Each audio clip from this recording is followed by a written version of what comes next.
What is up, guys? It is King Scarlet Yu-Gi-Oh! Back again with yet another deck profile that I am confident calling pretty good. I'm bringing you Appliancers because you've probably heard by now, word travels fast. Your boy is the self-proclaimed Appliancer God. Fear not, citizens! Hope has arrived! Because I am here! And I've got the deck figured out, guys. It's really, really good. It's really, really refreshing to play because it's a brand new, unique play style and something that, and here's the thing too, I'm not just saying like, oh, it's really fun, it's unique, but it sucks. No, I actually believe in this deck. I think that this deck could do crazy things. I really, really love it. I think it's very good. Young man, you too can become a hero. I think a lot of people are writing it off unnecessarily, so definitely get it while it's cheap. And I'm going to go through, so this video is going to be a little different. I'm going to top load this with more of a discussion about the deck, so if you do want to skip through that and get to just the profile, just follow the timestamps. They're in the description below, and I'll put them on the screen as well. And you can jump right into the deck profile, and there will also be lists there. If you're in a hurry and you don't feel like listening to me talk, you can get to the lists really quickly by just clicking on those timestamps. So let's get started. All right, first let's talk about the misconception of the deck. I'm not trying to sound like one of those entrepreneur influencers that pop up in your ads all the time on like Facebook and even on YouTube that are just like, the real problem is you just haven't thought of it this way. Like, and those people too that put out bad decks that are just like, it's not bad if you know how to play it right. Like, I'm not trying to over defend the deck, but I also think people are writing it off. So the misconception about this deck is that it's cute, it's fun, it's unique, but it's bad. And that's absolutely false. You can do a lot with this deck, and you can steal wins from the meta constantly. Because just like with prank kids, no one knows what they do and they don't think it's good. And so they just kind of like, whatever, they vomit out their thing and they don't realize what you can do to them, and it's awesome. I love it. And that's kind of my whole thing. This isn't a bad deck, it just doesn't fit the mold of today's Yu-Gi-Oh! At the moment, because right now you're either expected to play a deck that can build an unbreakable board again, just like back in old days, or you're going to play a heavy floodgate stun deck.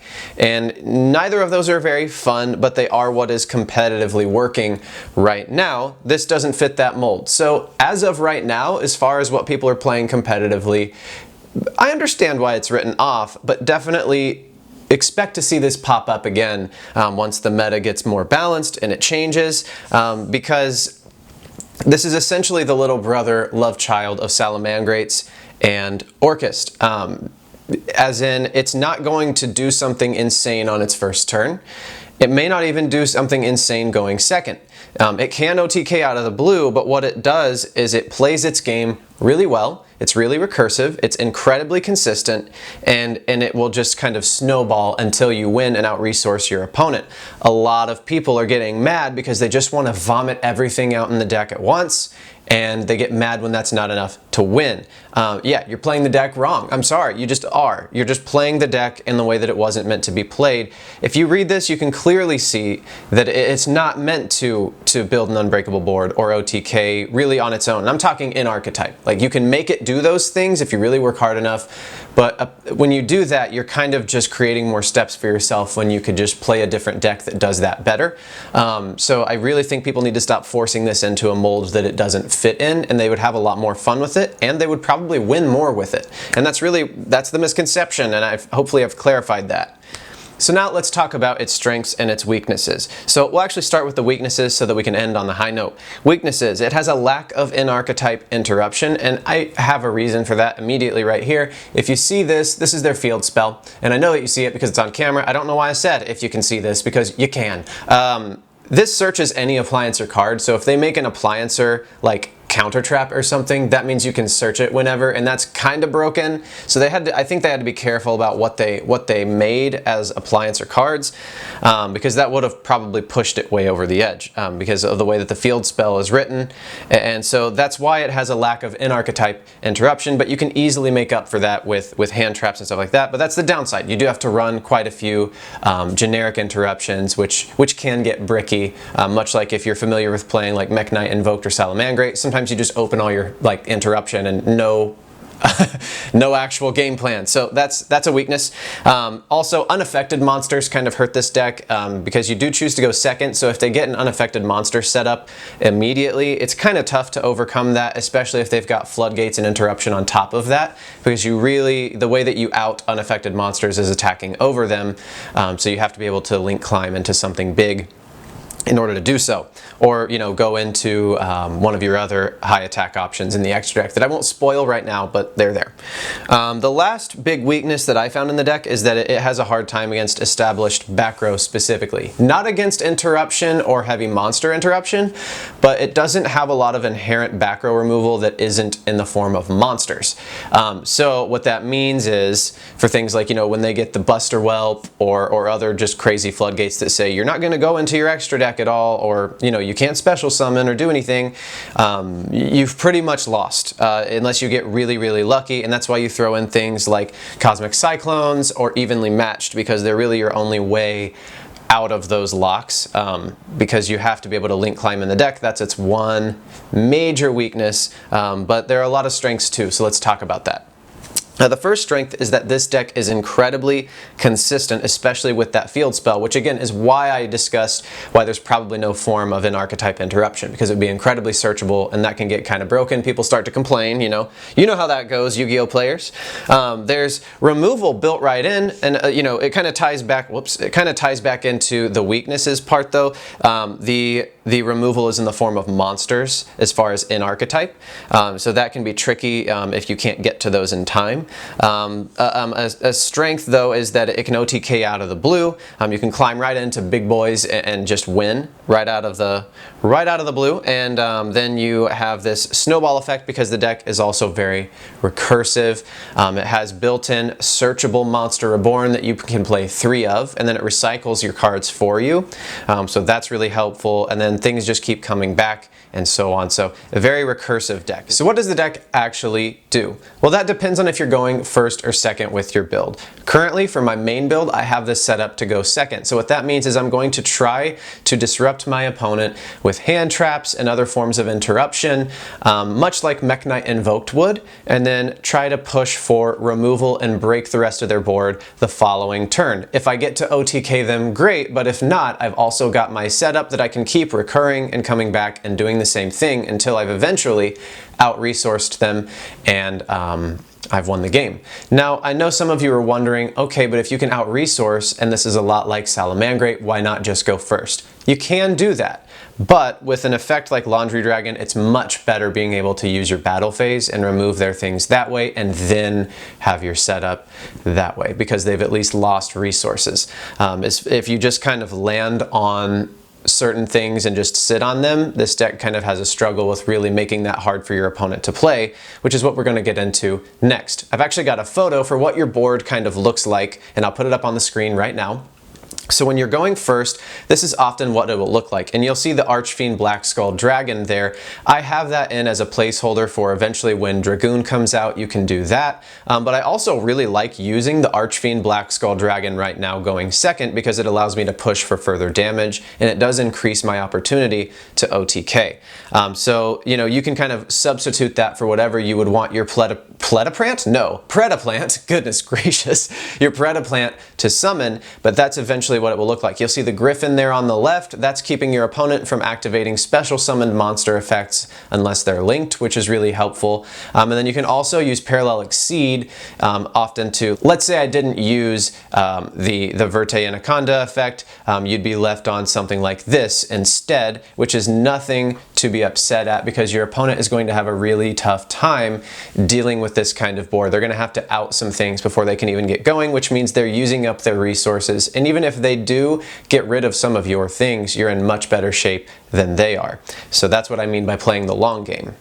All right, so let's begin with our main deck monsters. Now our main deck is 46 cards, and that ratio is actually really good for the deck because it stops you from seeing garnets, as well as keeping it consistent as far as seeing what you want to see at the right times. So we'll start out with our 3 Appliancer socket roll.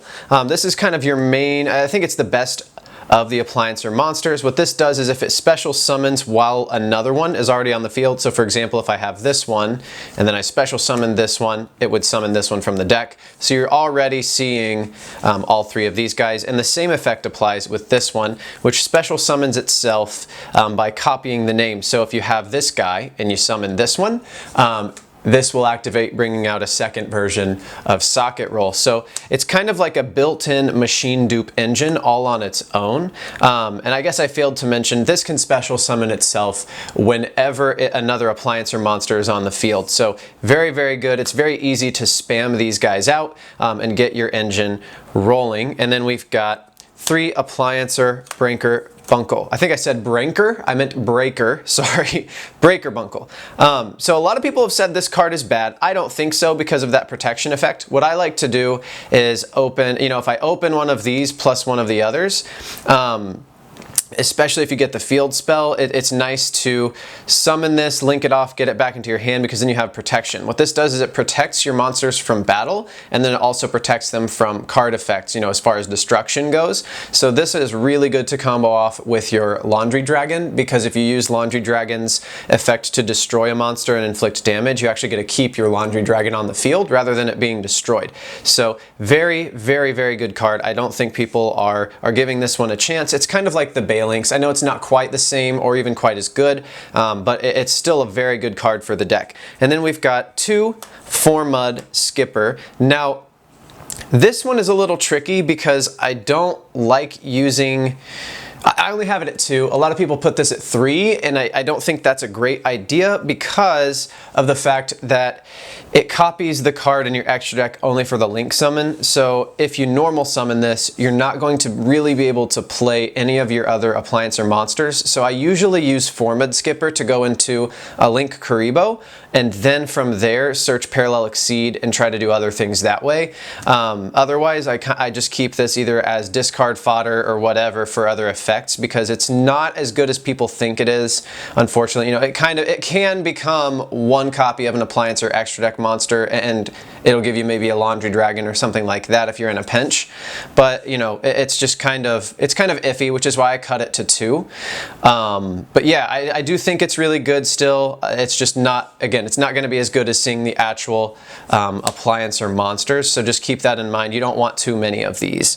Then we've got Parallel Exceed, which is searchable by this guy right here. As long as you link it off, you can search your Parallel Exceed, and if you can continue to link summon, this comes out and takes the form of whatever Exceed monster that's a rank 4 that you would desire. So very, very good engine for the deck. I really, really like it. Finally, we've got a weird engine here, but hear me out. We've got 3 Time Maiden. This card can special summon itself. So one thing that I wanted to take care of was the fact that this deck is pretty normal summon reliant. You need to get at least one of your Appliancer monsters on board to do anything at all. Now if that gets thwarted, if you will, for lack of better phrasing, you need to have a backup plan, or at least something to bait that, and Time Maiden can bait those negates and things like that, because it can either just become Plan B and then you go into one of your 2 Time Lords here, or you can just set it up as link fodder and then use its graveyard effect later to further kind of just thwart your opponent's plans. So I like saying the word thwart, I guess. I've used that way too much already, like in succession, so sorry for saying that so much.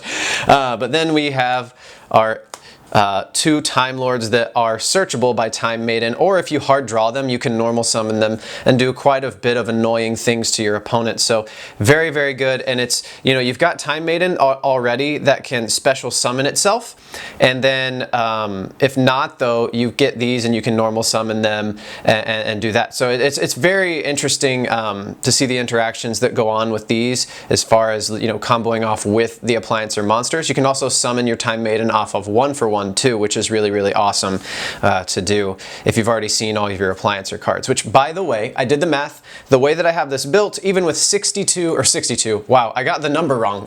I was thinking of the percentage. With 46 cards, you have a 62, that's where that number came from. You have a 62% chance of opening at least 2 Appliancer monsters, which is really all you need to go off, plus whatever the other 3 cards are. So it's a very consistent deck. That's why you can throw in kind of some random odd engines, which is really, really nice. Our other engine is our Codebreaker engine, which just requires 1 main deck slot. And even if you see it in your hand, it's not a brick, it's not a garnet that you're like, crap, it's useless. You can still bring it out off of your Codebreaker extra deck monsters. And really all it's for is just further link climbing and comboing into a bigger board. And then you can use the Codebreaker extra deck monsters too for some form of removal, which is really, really nice. Next, we've got our other engine, which goes with our fusion spell with Red Eyes Fusion and Predaplant Verte Anaconda. So we've got 1 Summon Skull and 1 Red Eyes Black Dragon. Now, when Dragoon comes out, I definitely see this becoming a Dark Magician, but I am anticipating, you know, that being kind of hard for my budget for a while. So if you want to up the competitive level of this deck, definitely, you know, invest in getting your Dark Magician and Dragoon ready, because this deck can utilize it just as much as any others. But I think it's really underrated, and I'm not just saying this for budget reasons. The Archfiend Black Skull Dragon really helps this deck push for even more damage. Now Dragoon could too, because of its ability to pop things and then just go from there and being a negate. So whatever you prefer, I'm just saying that Archfiend Black Skull Dragon is a very, very good budget alternative to Dragoon, just because when it attacks, your opponent cannot respond during the battle phase, and then it shuffles your Red Eyes back to deal more damage than it already did, if it attacked at all. So it's very, very good. I really like this engine, and what's cool is these, you know, it's not ideal to see them in your hand, but that's why we upped the card count to avoid that happening a little more. But even if you do, because sometimes you just do, Red Eyes Fusion can still use them, so they're not totally dead. The only sucky part is when you draw the Red Eyes Fusion, which again, that's why we upped our card count to 46. That way we don't have that happen as often, to kind of decrease the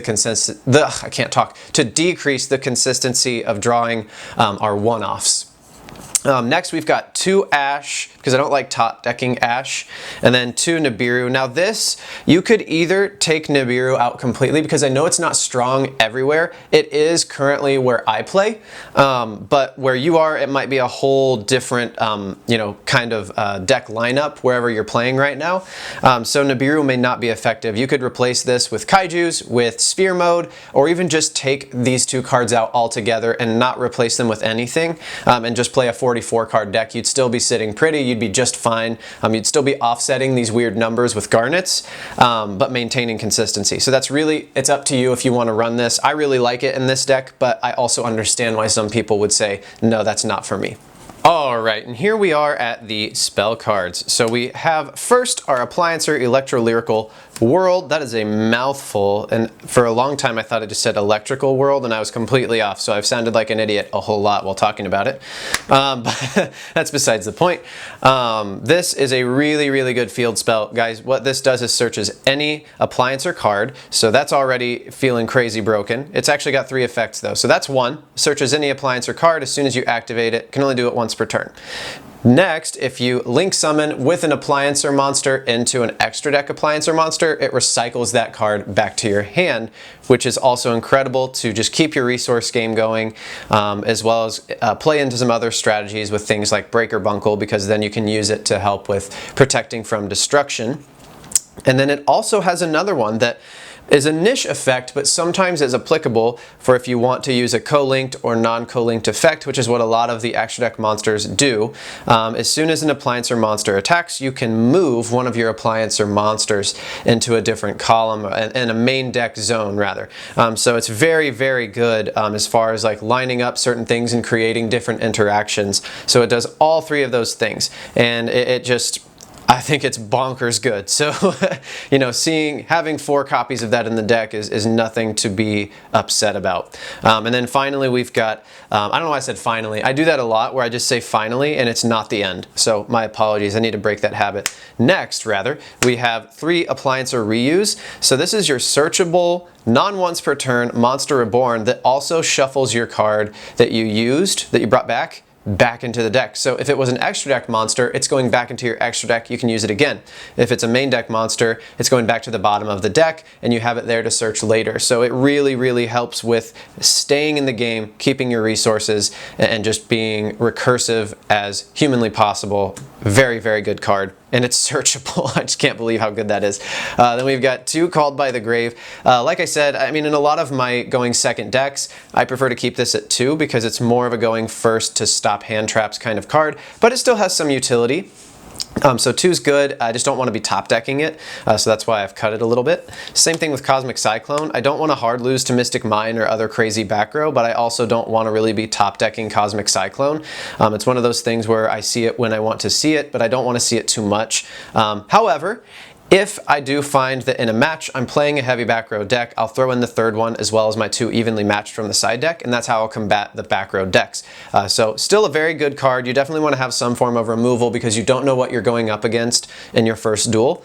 So it's definitely important to play around things like that. So that's why it's there. And then we've got 2 Machine Dupe and 1 Where Art Thou. A lot of people are running Machine Dupe at 3. It's completely unnecessary. You already have a Machine Dupe engine in the monsters, as I've already talked about. So throwing in this actually becomes clunky and unnecessary, and I'm not even saying that for budget reasons. I know a lot of people were like, oh, you only have 2 because you don't want to pay for the 3rd. That's not it at all. A lot of times while testing with 3 online, I would find that I could already get everything I needed out, and then I didn't even get the chance to use Machine Dupe. So having it at 2 kind of, it prevents that brickability of the card because you often open full combo anyway.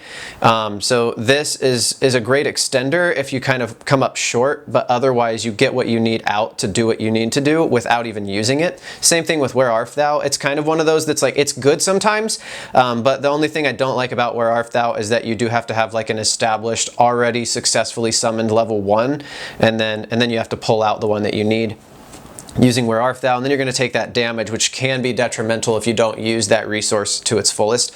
So this, again, these are really good extenders for what the deck can, needs in order to maintain consistency, but they're not like the absolute only reason that this deck can go off. So definitely keep that in mind when deciding ratios. Then we've got 1 for 1. I hate saying that. This is just kind of one of those, again, much like these, it's that card that's like, okay, I could just do this and extend a little bit, but it's not necessary for your deck to go off. Now we're limited to only 1 of this anyway, but I don't think I would even up this even if I did have the ability to. It's good, but it's not like totally broken or anything. It helps extend though and maintain consistency. Then we've got Red Eyes Fusion and Double or Nothing. These are 2 things that you can end up using to increase your damage output and or OTK potential. I use Archfiend Black Skull Dragon with this. You could also use Dragoon, and it would very much be a great move to make. And then I also like the Utopia Double Engine in a simplified game state. When all I need is enough damage, I can pull out the 10,000 attack beater and hopefully just win that way. And then finally, we've got 3 Infinite Impermanence. This is easily replaceable by Effect Veiler, Lost Wind, or even just throwing in a couple Solemns. So don't feel like you have to play Impermanence in order for, like, this isn't the game winner of the deck. It's just, it's a really good card. If you have it, play it. If you don't, you can replace it easily with a budget option. So don't feel too bad if you're like, oh man, he threw Imperm, I guess I can't play the deck. That's not it at all. You can definitely replace it and still do just as well as I do with Impermanence. So now let's move into the extra deck. All right, so the extra deck has 2 Appliancer Laundry Dragon, 1 Link Karibo to start us off. Appliancer Laundry Dragon is really the best card in the deck as far as like in archetype monsters go, because it has 2 amazing monster removal effects. One is just that if it's co-linked, you can just banish your opponent's monster after the damage step. You still have to, unfortunately, your monster will still be destroyed unless you have Breaker Bunkle, but again, with the recursion ability of this deck, it's not really a problem, and you've just banished your opponent's card. So there's potential there that they've lost a very, very key resource. And then with its non-co-linked effect, it just destroys that monster and then inflicts damage equal to that monster's attack. And again, occasionally you can save your Laundry Dragon with your Breaker Bunkle, and then from there you just keep going. And it's also okay to sit on this because your opponent has to deal with the fact that they're either going to have to waste a resource resource removing it, or they're going to have to attack into it and take damage or lose a monster. So, you know, no matter what, it's something, it's not anything to laugh at. I know it's all cute and cuddly, but it, you know, it's got a mean streak. So it's very, very good. It's one of my favorite monsters of all time lately. It's super cool. But I think it's very underrated. Then we've got our Appliancer COPPA Scale, Dryer Drake, and Vacuum Elephant. So COPPA Scale is really a niche card that I don't really use often, but in late game, let's say you're playing a grindy game, this can be useful to, let's say you've used all of your Dryer Dragons and you don't have any more like recursive Monster Reborn, you know, the reuses that help bring things back and recycle. You can tribute this card to bring one of them back or one of your main deck monsters. Co-linked versus non-co-linked though change that effect, so you want to pay attention to where it's lined up. Dryer Drake helps with that, but I don't find Dryer Drake to be necessary. I have it in there as a name for now. I might not even play it after a little while because I have yet to use its ability, but what it does is essentially what the field spell already does, is it can switch places with one of your Appliancer monsters if something attacks, and just kind of, then it allows it to make a second attack. So I guess it has some weird interactions with Laundry Dragon, but I've never pulled that off or needed to in order for that to like meet my win condition. But it's interesting. Like I said, I don't know if I'm going to keep it, but that's why this is at 1, so who knows. Vacuum Elephant, I have the third one actually in the side deck because it is a fantastic removal monster. So you can, if it's co-linked, just without any cost, just destroy a monster, or you can discard a card to pop a card if it's not co-linked. So very, very good removal card. And then we've got I can never say this correctly. Keltopus? Keltopus, right? Oh man. Keltopus. We're just gonna settle on Keltopus.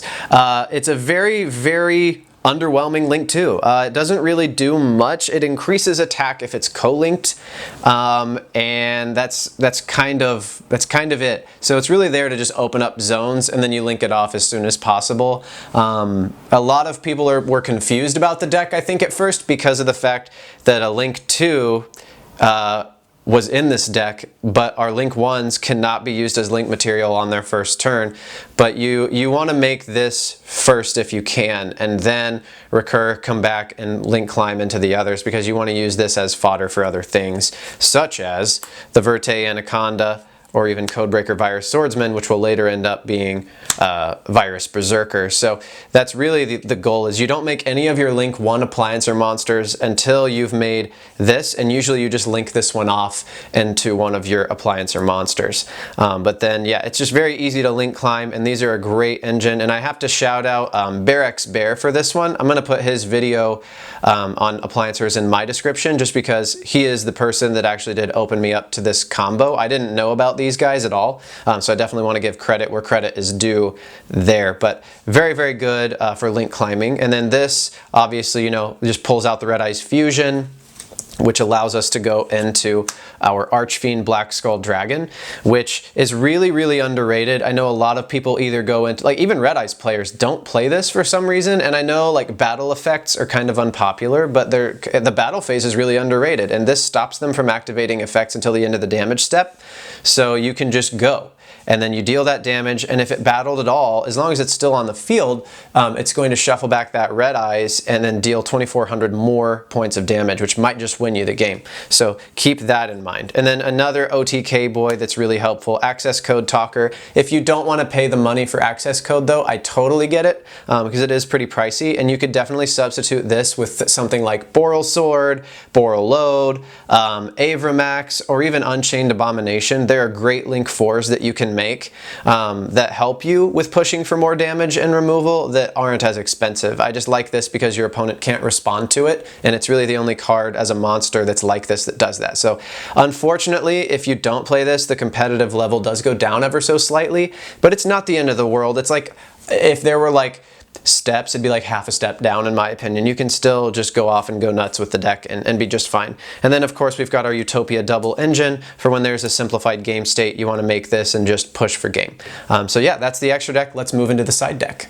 So for our side deck, we have a lot of extra deck monsters just because we want to kind of shift into what we're going to do for going first. So for our extra deck monsters, things that we want to consider, we're not going to throw all of these in, but depending on your situation, things you want to consider are Nightmare Griffin, another Vacuum Elephant, possibly just to have more removal in the later game because you're kind of stunning to last for a turn so that you can then come back, remove, and proceed with your other plan.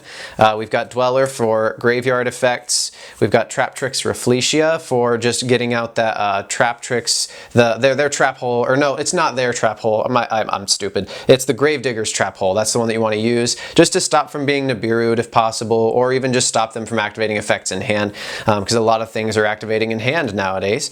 Then we've got Baguska for further stun ability, and Gallant Granite to have some bluff game. So if you make this, they know you have Nibiru because you're going to search it out, so they're going to be hesitant to move into certain things. Like they're going to have to play around the fact that they know you have Nibiru. So this creates a mind game for them as long as you got Parallel Exceed and so on. So, you know, that's something you want to keep in mind too, is throwing in an Exceeds monster. You want to, you know, you do have to get Parallel Exceed in order to use it, so I understand that that's not always a possibility, but you definitely want the option there for going first as a possibility. I don't know why I'm moving these out of the way, actually. I'm just going to lay cards on top of them. I'm being a silly goose.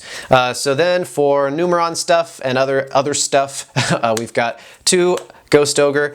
For back row, we've got the final Cosmic Cyclone. For hand traps, we've got the final Called by the Grave. And then we actually have an Appliancer, not monster, an Appliancer spell that I don't main deck that I would throw in for going first. So it's searchable, Appliancer Test. It's just not the strongest spell in my opinion.